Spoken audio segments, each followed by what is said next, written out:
Greetings and salutations to this I, Professor Macabro, again accompanied by my lovely co-host and gal pal, Zombie Deathcitos, and we are here for Day 3 of Echo Zero's 80's Week Challenge, wherein we review movies that are non-horror, released in the 80's, and give our thoughts about them.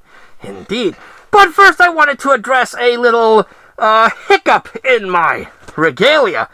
Other than the glasses that have replaced my, the 3D glasses that have replaced my usual goggles, there's something missing from my regalia, and going through the movies, I finally found it. I misplaced this. I unfortunately took it off for a skit, and then I misplaced it, and I couldn't find it until now, but I finally found my good old clowny patch back, and let me fix up my regalia here. I've had this patch for a while now, and it's back again. Yes, you probably noticed it, but I sure as hell noticed it on the videos that my OCD was kicking up like, I don't have my patch, and I really need to look for it. But I finally found it, so there we go. Clowny's back in his place, and we can continue. Now I feel complete, I tells you what. So, what movie did we pick for Day 3 of 80's Week? You're going to be surprised, because in this channel we showcase horror movies. But the challenge is that you have to do something that's non-horror. So I was like, well, we do showcase a lot of martial arts and weird sci-fi and sometimes comedies. But I decided to go a little bit different with this one. Something that might actually surprise you.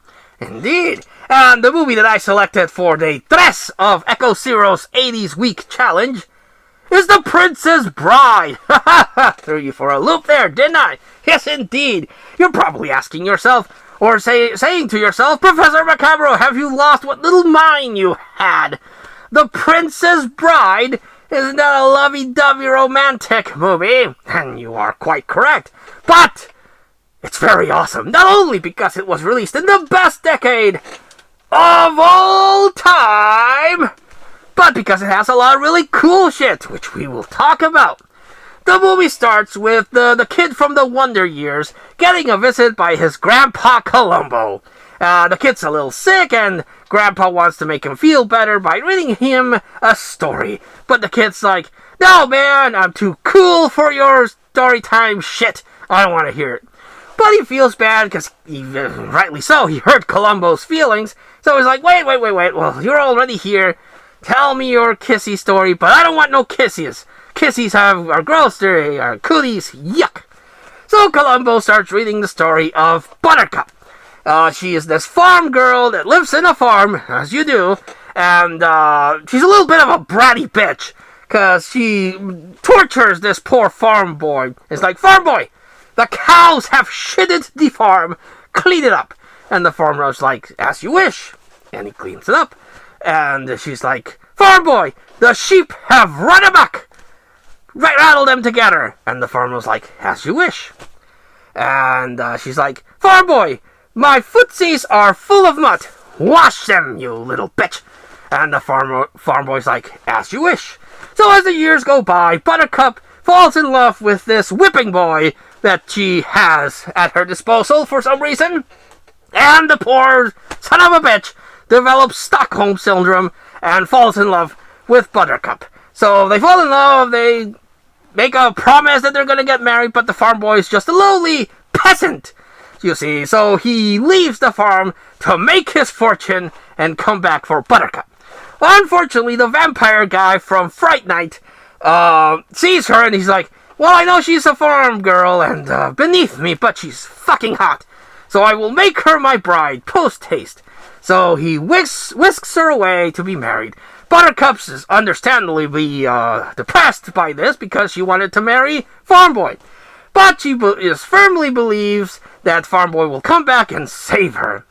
Buttercup is later abducted by a trio of mercenaries. One guy is a very famous guy that you might have heard with the inconceivable guy. But the two main ones that I want to focus on are the coolest guys in the movie. And one is Inigo Montoya. My name is Inigo Montoya. You killed my father. Prepare to die! Ta-ta-ta. And the other's Andre the Giant. Yes, the famous wrestler from back in the day. There's actually a very interesting story with Andre the Giant. That one day during production, he farted, and he farted for a good while. And everyone was like, holy shit. And once he was done, the director's like, hey buddy, you okay there? And Andre the Giant's like, I am now, boss. But I prefer to remember Andre the Giant as the boss that he was, with his story of drinking a whole bunch of beers in a single sitting at a bar at one time. That man was a legend. So anyway, Buttercup gets abducted, but a pirate comes to whisk her away. So he fights Inigo Montoya in a very epic, that's why I love this movie, it's a very epic, amazing duel that they have. But they're both not bad guys. They're one's a pirate and the other's a mercenary, but they're not bad. So after a good sparring session, they decide to sit down and talk, and Inigo Montoya tells his backstory about how a guy with 6 fingers killed his father, so he's been roaming the lands, learning how to be a swordsman to take his revenge. And the pirates like, I respect that. So eventually they do end in a tie. And much like Apollo Creed, Inigo Montoya respects the pirate and becomes from a possible antagonist to a companion. So does Andre the Giant. The pirate knocks him out, and he also joins on the side of the pirate eventually. So the pirate rescues Buttercup, and it's revealed it's the farm boy, played by Gary Elves, who went on to play Robin Hood in Robin Hood Men in Tights. Unlike your other Robin Hoods, I'm the only one with a British accent. And he was also, I believe, Dr. Gordon in Saw. He was in Hot Shots. Very, very big career Gary Elves has had. Very suave and cool, and with a great comedic timing. So they escape, and they encounter rodents of unusual size, and eventually get captured by the king and his servant, the man with the 6 fingers. Chun chun chun. So that brings in Inigo Montoya and Andre the Giant to help him out, and together they go save Princess Buttercup. And Inigo Montoya has his character arc completed when he duels the man with 6 fingers. Unfortunately, Inigo Montoya, despite all his best efforts and training and his passion for revenge, he gets his ass handed to him. But just as the motherfucker 6-fingered guy is mocking him, Inigo Montoya gets his strength, and he's like, my name is Inigo Montoya. You killed my father. Prepare to die. My name is Inigo Montoya. You killed my father. Prepare to die. My name is motherfucking Inigo Montoya. Prepare to fucking die. And he kills the 6-fingered guy. And I'm like, bravo, bravo. Get you some, Inigo Montoya. And Andre the Giant's also pwning people. And Gary Elves is fighting the vampire guy from Fright Night, and everything is saved. Such a fucking amazing movie. Which is not something that I was expecting. Much like the kid from the Wonder Years, I saw The Princess Bride, and I look at the artwork, and I'm like, it's gotta be one of those sappy princess romantic movies. But I watch it, and I'm like, yeah, get you some, Inigo Montoya. As you can see, I'm a big fan of Inigo Montoya. Yes, indeed, I was more invested in Inigo Montoya than Buttercup and her Stockholm Syndromed farm boy turned pirate. I was still invested on them getting okay, but I was more interested in Inigo Montoya. Yes, indeed. So cool, so cool. And eventually the kid's like, damn, Columbo, Grandpa, that was fucking amazing. And the story ends, and everyone has a happy ending.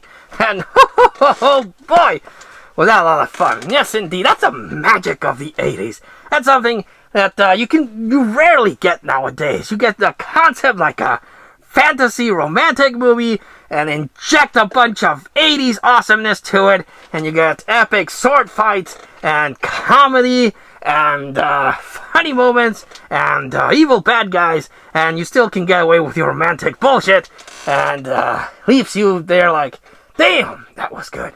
So, yes, I really ended up liking The Princess Bride, and I still really end up liking The Princess Bride to this day. So if somehow you haven't seen The Princess Bride, The Princess Bride, I recommend you watch it. Give it a watch. I am sure you will enjoy it just as much as I did and still do. So, I hope this fits the criteria for Echo's Heroes 80s Week. We do have one more quirky, weird movie to talk about in the week, but let's get back later on to some other par for the course things in this channel for 80s Week. But until we see you all again next time, this has been Professor Macabro. You killed my father.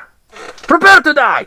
And Zombie Death Cetos, wishing you all, like always, a good evening.